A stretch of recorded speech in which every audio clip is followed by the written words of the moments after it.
అమ్మా. అలాగే కల్లు ఉప్పుని శనివారం రోజు, అలాగే లేకపోతే అమావాస్య రోజు, శనివారం కానీ అమావాస్య రోజు కానీ కల్లు ఉప్పుని చక్కగా పచ్చని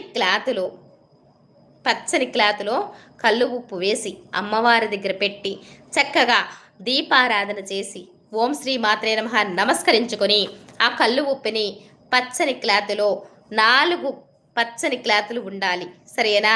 పచ్చని క్లాతులో కల్లు ఉప్పు వేసి 4 దిక్కులా ఒక గదిలో చక్కగా 4 వైపులా పెట్టుకొని 1 గంట సేపు మీరు బయట వెయిట్ చేయండి, తలుపు వేసేసి.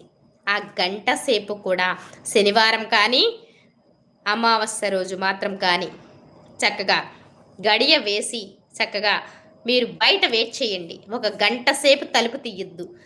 తర్వాత ఆ పచ్చని క్లాత్లో ఉన్న ఉప్పుని చక్కగా తీసుకువెళ్ళి పారే నీళ్ళల్లో వేసేసి కాళ్ళు చేతులు మొహం కడుక్కోండి.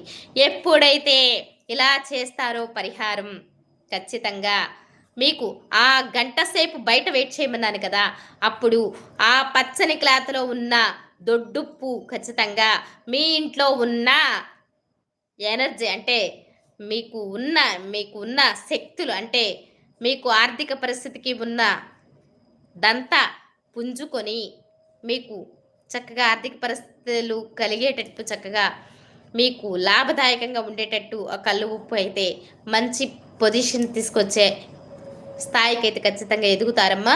ఆ కల్లు ఉప్పుని చక్కగా పారే నీళ్ళల్లో వేసేయండి భవాని. కాళ్ళు చేతులు మొహం శుభ్రంగా మొహం కూడా కడుక్కొని ఇంట్లోకి వచ్చేయండి భవాని.